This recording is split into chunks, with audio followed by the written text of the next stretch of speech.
Bonsoir et bienvenue dans Extra Time du Mondial. Merci de nous retrouver pour une nouvelle édition de notre émission consacrée aux grands événements sportifs, le plus grand événement sportif de la planète en matière de foot, la Coupe du Monde 2026.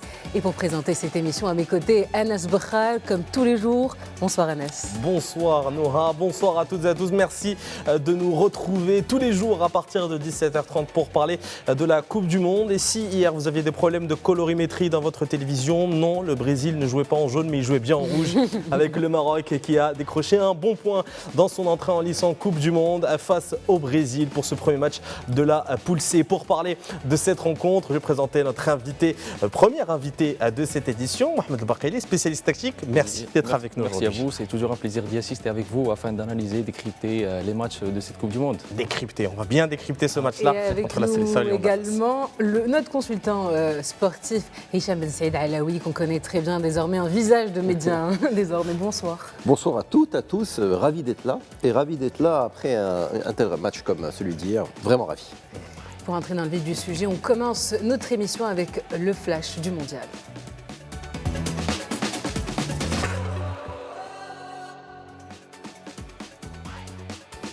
Le Maroc et le Brésil se neutralisent pour le premier match du groupe C. Les Marocains ont été très entreprenants dès le coup d'envoi en étouffant les hommes de Carlo Ancelotti. Une pression vite récompensée par l'ouverture du score à la 21e minute de jeu grâce à un ballon piqué d'Ismaël Saïbari pour lober Alisson. Le Brésil n'a pas tardé à réagir grâce à un but de Vinicius Junior, auteur de l'égalisation. Et malgré des tentatives et quelques frayeurs des deux camps, aucune équipe n'arrivera à prendre l'avantage. Score final, un but partout. Le Maroc est désormais deuxième du groupe C derrière l'Écosse. Et puis l'Écosse a remporté le duel des revenants de la Coupe du Monde face à Haïti, face à des Haïtiens qui mettent de l'intensité dans les duels. Les Écossais ont su se montrer patients. Dans un cafouillage, la balle revient à John McGinn qui pousse un ballon finalement dévié et qui trompe le gardien Johnny Placide. Après une première mi-temps plaisante, quelques occasions ont marqué la deuxième partie de cette rencontre sans aucun autre but inscrit. Avec 3 points à encaisser, l'Écosse prend la tête du groupe C. Et pour son entrée en lice dans ce mondial, le Qatar a tenu en échec la Suisse. Dès l'entame, les Qataris se procurent une première occasion. Les Suisses réagissent, servis en profondeur. Freuler, fauché dans la surface par le portier qatari, obtient un pénalty que Bril Mbolo transforme. Un pénalty qui a causé une importante polémique dans le monde du football. Tout au long de la rencontre, la Suisse a dominé, tandis que le Qatar a subi. Alors que la Nati se dirigeait vers une première victoire, Rouri égalise au bout du temps additionnel après un centre au second poteau.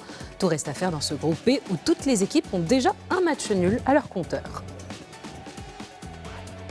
Et puis, surprise, l'Australie a parfaitement lancé sa campagne au Mondial 2026 en s'imposant avec autorité face à la Turquie. L'ouverture du score a été réalisée par Nestori Irankunda à la 27e minute. En seconde période, Med Khalfe a scellé le succès australien en doublant la mise. Score final 2-0. Grâce à cette victoire, l'Australie prend la tête du groupe D aux côtés des États-Unis, tandis que la Turquie devra rapidement réagir pour préserver ses chances de qualification.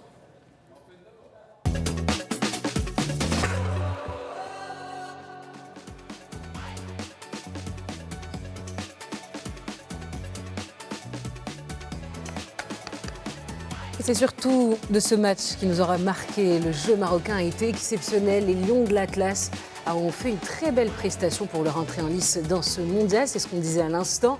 Alors, je vais me tourner vers Hicham Ben Saïd Alaoui. Qu'est-ce que vous en avez pensé? Est-ce que le Maroc a été plus fort hier? Moi, je dirais assez rapidement, j'ai 5 axes qui m'ont pêle-mêle vraiment intéressé. D'abord, l'aspect sociologique. Que cette génération de 23, 24, 25 ans soit autant décomplexée, là où peut-être ma génération avait plus de complexes sportifs, j'entends, je ne parle pas d'autres dimensions, face à des très grands noms. Donc là, le fait qu'un Boadi vienne comme s'il avait 20 ans de métier, c'est très très rafraîchissant. Il n'a même pas 20 ans de vie. Tout à fait. C'est ça qui est incroyable. Et ne serait-ce que mes rapports, par exemple, à mes enfants, je suis très très heureux de la dynamique globale parce que je vois, par exemple, des enfants de 14-15 ans qui ont zéro complexe. Ils disent, c'est le Brésil, nous sommes le Maroc. Et ça, c'est magnifique comme message qui transcende même le cadre sportif. Deuxième sujet, je pense qu'on a très très bien entamé. On a appliqué l'adage qui consiste à dire la meilleure défense, c'est l'attaque. Et nous les avons pris là où leur force vive, c'était Rafinha, Vinicius. Et on s'attendait peut-être à un Hendrick titularisé. Et finalement, on les a pris à la gorge et le but est venu. Troisième aspect, je pense que nous avons tout fait parce qu'il y a des adages également qui disent un match qu'on ne peut pas gagner, il vaut mieux ne pas le perdre. Et on n'a pas eu une victoire à la Pyrrhus. C'est-à-dire on aurait pu perdre 2-3 joueurs sur blessure. On aurait pu avoir des cartons jaunes. C'est pas neutre. On se rappelle que, par exemple, lors de la dernière édition, le Sénégal n'était pas passé, notamment au préjudice des cartons jaunes. Et donc, même en termes de fair play, le Brésil a lâché des points en termes de cartons jaunes. Et si on devait rester sur des scores de parité, à l'instant T, le Maroc excède le Brésil parce que nous avons moins de cartons jaunes qu'eux. Quatrième message qui m'a beaucoup plu, c'est l'entrée en jeu de certains joueurs. Je pense que les entrées ont été réussies. Wahbi a su prendre ses responsabilités quand Ounahi est peut-être en dedans. Il a changé très vite. Moi, l'image d'Ounahi avec la caméra dessus, est en train avec un peu d'incrédulité. C'est moi qui sors. Oui, c'est vous qui sortez. CSD. Même Diaz, hein. Et même Diaz. Et ça, c'est très rafraîchissant. C'est un message de leadership. Et cinquième message, écoutez, on sort d'un match qu'on aurait pu gagner, comme on aurait pu le perdre, parce qu'à un moment, Rafinha, à 20 cm près, il met son genou en opposition. Igor Thiago. Et d'ailleurs, au passage, la scène qui fait un peu mal au cœur pour les Brésiliens, il y a Igor Thiago qui vient de louper, et vous voyez en caméra Cafu, Kaka, Ronaldo. Là, vous dites autre temps, autre mœurs. Et donc, globalement satisfait, on sort avec un point. 97% des stats nous donnent, avec 4 points, on passe. Il faut aller chercher 3 points lors des 2 matchs suivants. 5 points, on est sûr de passer. 7 points, on est quasiment sûr de finir premier. Donc la vie est belle, très très heureux, ravi, alhamdoulilah. Non, c'est vrai que ce match-là, en tout cas, il nous a fait plaisir parce qu'on a vu vraiment une équipe du Maroc, comme vous l'avez dit, décomplexée. Et ce manque cette absence de complexe, on l'a vu chez les joueurs parce qu'aujourd'hui, on se rend compte que le Maroc est 7e mondial. On le dit toujours, il faut le répéter, le Maroc est 7e mondial. Le Brésil n'est que 6e. Et maintenant, peut-être qu'avec ce parcours-là, si on fait un meilleur parcours que le Brésil, on peut passer à la 6e place du classement FIFA. C'est dire à quel point ce match est important aussi pour se donner de la confiance pour le reste de la compétition. Mohamed, par rapport à ce match-là entre le Maroc et le Brésil, c'est vrai qu'on a vu 2 visages de la sélection marocaine, même vous allez nous dire plusieurs visages. Si vous voulez, on peut aller directement regarder sur l'écran tactile, voir un peu le développement de la tactique marocaine sur ces 90 minutes, parce qu'on a vu, on a même parlé en off, 6 schémas tactiques de la part de Mohamed Wahbi seulement sur 90 minutes. Alors, en premier lieu, avant de passer au décryptage, on peut dire que c'était un match sous forme d'une symphonie stratégique où la flexibilité positionnelle a prévalu l'intensité verticale brésilienne. Alors maintenant, si on passe au niveau de l'analyse ou bien le décryptage, on avait un 4-2-3-1 comme étant un schéma initial. On a, qui diffère aussi au niveau de l'animation. Donc, on avait une permutation entre Bouaddi et latéral gauche qui est Mazraoui au niveau de la couverture. Là, on a la montée de Nossair Mazraoui. Automatiquement, on a une couverture qui est sous forme d'automatisme entre Mazraoui et Bouaddi. Alors, pour moi, Bouaddi, c'était un maestro hier. C'était le chef d'orchestre. Donc, il a dicté le tempo avec son intelligence remarquable. Et pour moi, il a essayé pas mal de fois de concrétiser l'idée philosophique qui disait que l'excellence, ce n'est pas un acte, mais c'est une habitude. Alors qu'il a essayé j'adore vos phrases, d'exploiter. Je vous le dis, moi, je suis sous le charme. Donc, il a essayé pas mal de fois de garder la même règle de FNP, de figer les espaces, piéger aussi l'adversaire par son positionnement et aussi sa science de son positionnement sans ballon, et aussi de neutraliser le rythme afin de créer une certaine supériorité numérique au niveau de la construction. Maintenant, si on parle de la phase de construction, on remarque une montée d'Achraf Hakimi dans ce qu'on appelle le area wide. On peut le synthétiser maintenant. C'est cet espace. Donc, l'area wide. Automatiquement, on a une percussion de Brahim Diaz au milieu de terrain pour créer une certaine densité au milieu de terrain et aussi de presser lors de la première relance de l'équipe adversaire, et un Diop qui fait de la couverture et Chadi Riyad qui passe ici pour former une ligne défensive de 3 joueurs au niveau de la construction. Maintenant, on a un schéma de 3-2 et un Ounahi qui part avec Smaïl Sibari, donc 3-2-3-2, qui se permute parfois au niveau de la flexibilité positionnelle avec un Inaoui qui est devant les 3 défenseurs et Bouaddi qui reste juste derrière Brahim Diaz, ou parfois il peut permuter tout en formant une ligne de 4 joueurs au milieu de terrain et avec un système de 3-1-4-2. Cela nous montre la flexibilité positionnelle et aussi la flexibilité tactique qu'a Mohamed Wahbi au niveau de son choix. Alors Mohamed, est-ce que vous pouvez nous expliquer à nos téléspectateurs et à nous aussi un peu l'erreur, ou d'où est venue l'erreur et comment justement Vinicius a pu inscrire le but qui a permis au Brésil d'égaliser? Effectivement, là où j'ai parlé du lancement d'Achraf Hakimi dans ce qu'on appelle le area wide, donc il a laissé derrière lui des espaces, des free spaces, ce qu'on appelle maintenant cet espace. Cet espace, c'est ce qu'on appelle la zone 16, où était Vinicius, donc il était là-bas. Donc El Ainaoui, il a essayé aussi de faire une coopération entre Diop pour faire une certaine couverture et aussi pour stabiliser un peu l'alignement défensif de l'équipe marocaine, et un Gueymares qui rejoint avec une passe qui a été orientée vers Vinicius Junior pour créer de la supériorité numérique. Mais la faute, pour moi, c'était une faute de concentration. Parce que là où Vinicius était dans la zone 16, donc il voulait pencher dans la zone, ce qu'on appelle celle-ci, c'est la zone 17, alors que l'Ainaoui et Diop étaient très très proches du gardien, alors qu'ils ont laissé des espaces derrière pour que Vinicius peut frapper dans cette zone. Mohamed, par rapport à ce positionnement-là, comme on a vu, Vinicius Junior, on le connaît très remuant sur le côté gauche. Et Hicham, est-ce que ce risque pris par Mohamed Ouahabi de laisser Achraf Hakimi monter très haut et de peut-être essayer de compenser cette montée par l'arrivée de Naïl El Ainaoui, est-ce que c'était un bon choix malgré le but encaissé, ou est-ce qu'on aurait dû peut-être avoir un peu plus de prudence défensive? Moi, je pense que c'est un très très bon choix, et je dirais pour 3 raisons principales pour moi. La première, c'est que Achraf Hakimi, qui est un ballon d'or, qui est le meilleur latéral du moment, il le doit, ce positionnement, beaucoup plus pour moi à ses capacités offensives qu'à ses capacités défensives. Et donc pour moi, la projection d'Achraf Hakimi devant pour essayer de cantonner les montées de l'arrière gauche et également de Vinicius pour le maintenir un peu sous les ténoirs, je pense que c'était un choix stratégique très intelligent. Donc ça d'une part. D'autre part, il faudrait aussi dire que la faute principale pour moi du but incombe à Vinicius Junior. Parce que ce qu'il a fait, c'est une action venue d'ailleurs. Ouais. C'est une action qui nous a rappelé le Brésil il y a 30 ans.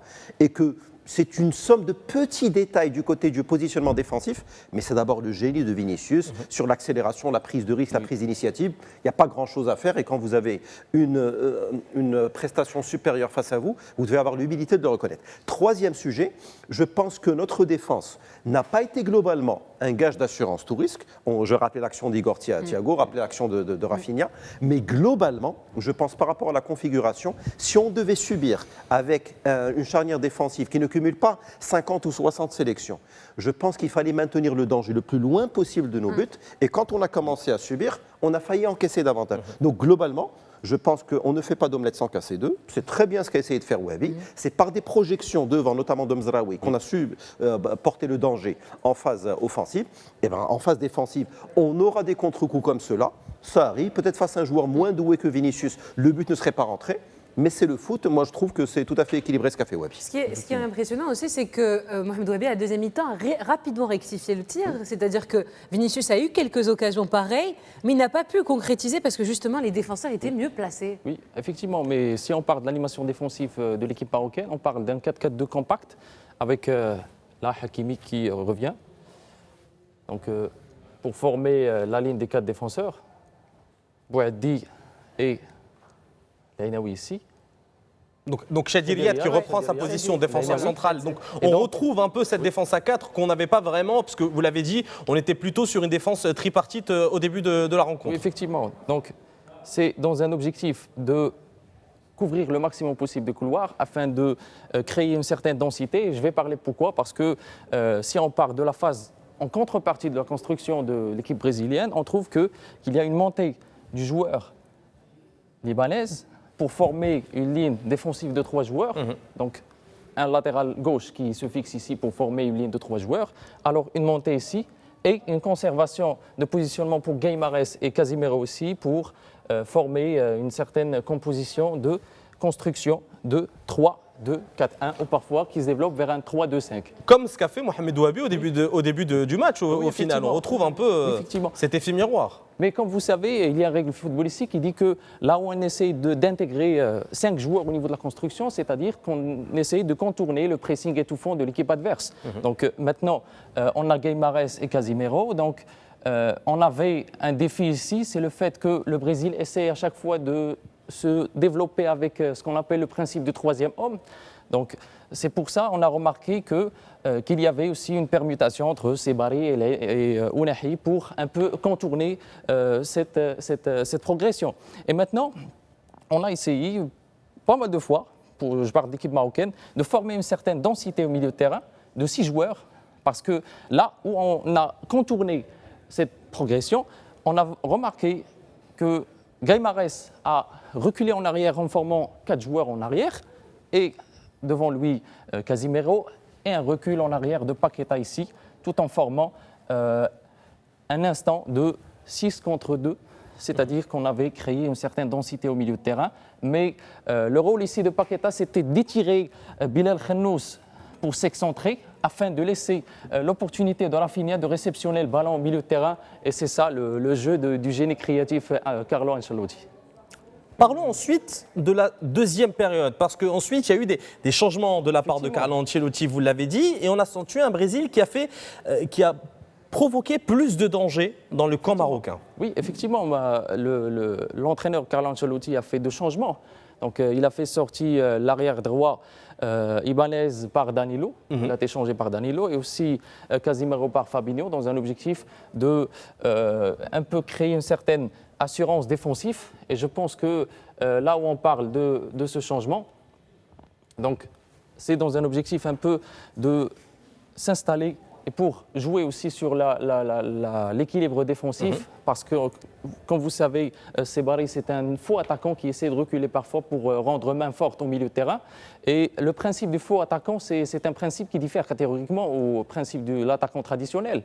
Donc, comme vous savez, l'attaquant traditionnel, c'est un colosse athlétique qui est cantonné aussi dans sa zone de préparation afin de jouer le jeu de coude. Donc, c'est-à-dire qu'il diffère du faux neuf qui est un attaquant axial qui essaie de déserter de sa phase de prédilection afin de rendre main forte au milieu de terrain et aussi de créer double bénéfice. Le premier bénéfice, c'est la création d'une supériorité numérique dans un instant de 4 contre 3, selon la densité avec laquelle on joue au milieu de terrain, et aussi le fait de désorganisation massive, c'est-à-dire qu'il aimante les défenseurs hors de leur base. Et là où un défenseur mord à l'absent, donc il va créer des brèches derrière son dos et il va donner la capacité pour une percussion des latéraux et aussi de milieu de terrain afin de créer des supériorités numériques et de créer aussi des occasions avec un certain nombre et aussi un certain pourcentage d'efficacité. Merci en tout cas Mohamed pour ce cours tactique. On va continuer avec vous. Est-ce que vous pensez que Mohamed Wahabi va mettre en jeu un système différent face à un autre adversaire, à savoir le prochain, l'Écosse? Je pense que ce sera le même système. Donc, c'était les mêmes convictions. Vous pensez qu'on doit construire sur ce système-là? C'est une base assez solide. Je pense que ce n'est pas un système, mais c'est plutôt une conviction pour l'entraîneur. Donc, on a vu que Wahabi a essayé le maximum possible de permuter entre systèmes tactiques.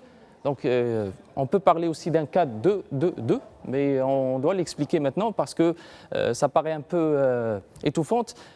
Là, on a la ligne de 4 défenseurs. Un Ainaoui qui vient ici devant Nossair Mezraoui pour former comme étant un doubleur pour Bilal Khannous. Seul Ainaoui qui vient ici pour former un deuxième joueur dans cette ligne.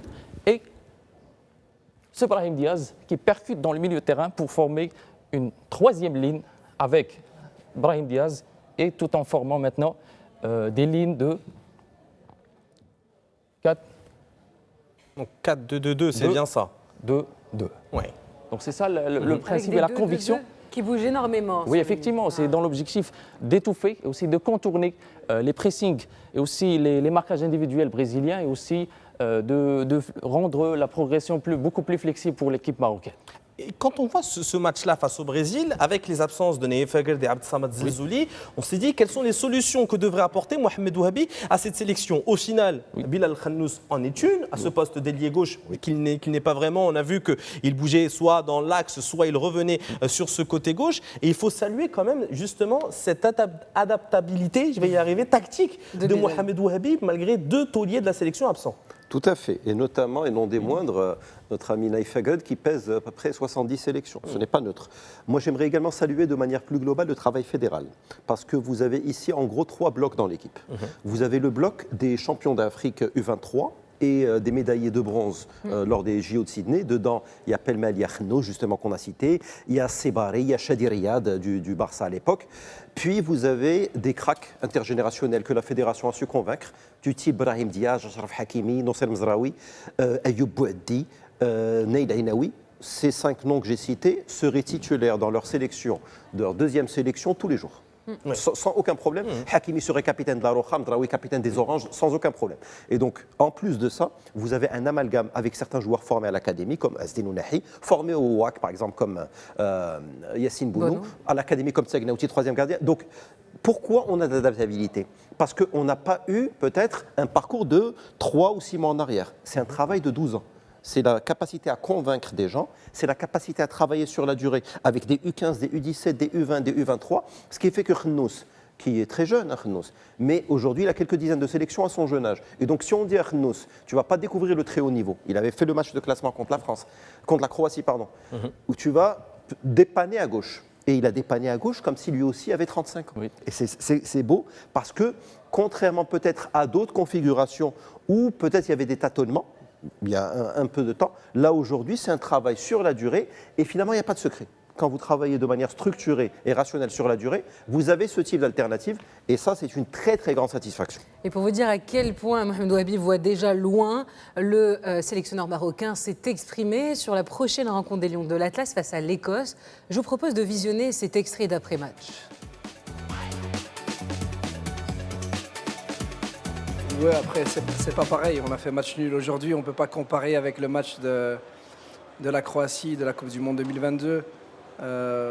Si vous me demandez, si vous me posez la question maintenant, est-ce que je signe faire le même parcours? Je dis non, j'aimerais bien aller plus loin que la demi-finale.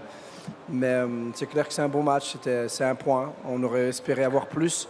On va se contenter du point et progresser pour le prochain match. On va penser au match de l'Écosse qui va être un autre match avec d'autres solutions à trouver face à d'autres difficultés qu'on aura en face. C'est une équipe qui a un jeu direct, qui met beaucoup d'impact physique, beaucoup de centres, beaucoup de présence dans la surface. Et voilà, il va falloir qu'on contre ça bien, mais en même temps, il va falloir, quand on est le ballon, leur faire le plus mal possible aussi techniquement. Donc ça va être un bon match, deux styles différents. Eh bien, Mohamed, merci infiniment pour ce cours de tactique. Hein. On espère vous revoir encore aux côtés de ce tableau interactif. Venez nous rejoindre. Merci beaucoup. Toujours un plaisir. Toujours un plaisir. Une dernière question avant de terminer cette émission. On a vu donc l'animation de cette sélection, en tout cas ce choix de Mohamed Ouabi. On devrait rester donc sur ce même 11 normalement face à l'Écosse. Effectivement, donc maintenant l'entraîneur après un match ardu contre le Brésil, dont on a fait un très très bon carnaval tactique, donc il doit conserver son système, donc avec cette flexibilité tactique 4-2-3-1 ou parfois 4-4-2, parfois 4-1-3-2. Donc, dans un objectif de créer des difficultés pour les équipes adverses et aussi de créer une certaine stabilité tactique et technique pour les joueurs. Et comme vous savez, les joueurs marocains ont une certaine flexibilité tactique et aussi une certaine maturité dans un certain niveau. Et là, on parle de cette Coupe du Monde. Et on espère que ça sera une très bonne Coupe du Monde et on peut la gagner aussi. On espère. Qui se poursuit. Vous voulez que je donne les matchs qui vont jouer? Eh bien, 18h, Allemagne-Curaçao, ça sera pour le premier match du groupe E. Ensuite, on aura Pays-Bas-Japon. Pourquoi il est important de suivre ce Pays-Bas-Japon? Parce que ça peut être un de nos adversaires pour les 16e de finale de cette Coupe du Monde. Match prévu ensuite à 21h. Minuit, Côte d'Ivoire-Équateur, nouveau représentant du continent africain. Et à 3h du matin, un représentant du continent africain et du monde arabe, la Tunisie qui va affronter la Suède à 3h du matin. Vous allez regarder le match à 3h Non, je ne pense pas. Non. Le programme alléchant, mais je ne pourrais pas suivre toutes les rencontres. Et je pense que c'est ce qui fait un peu la particularité de ce mondial. Un peu, c'est ces horaires où on va voir les Marocains ne pas dormir pendant un mois, je pense. C'est le cas de tout le monde déjà aujourd'hui. On va avoir un boom de vente d'anti-cerne dans quelques semaines. Oui, donc, eh bien, merci d'avoir été avec nous. Merci Hicham. Avec grand plaisir. Merci de venir, de nous illuminer avec vos analyses pertinentes. Merci à vous, ravi. Ouais, merci beaucoup également à Mohamed Bakhili, avec qui on a inauguré cet écran tactile. On espère vous revoir pour là aussi parler des prochains matchs de la sélection marocaine. Il y aura beaucoup de choses à dire. Merci beaucoup Noah. Merci Anas. Merci, quel plaisir. On dit à demain, on donne rendez-vous à nos téléspectateurs. À demain, 17h30.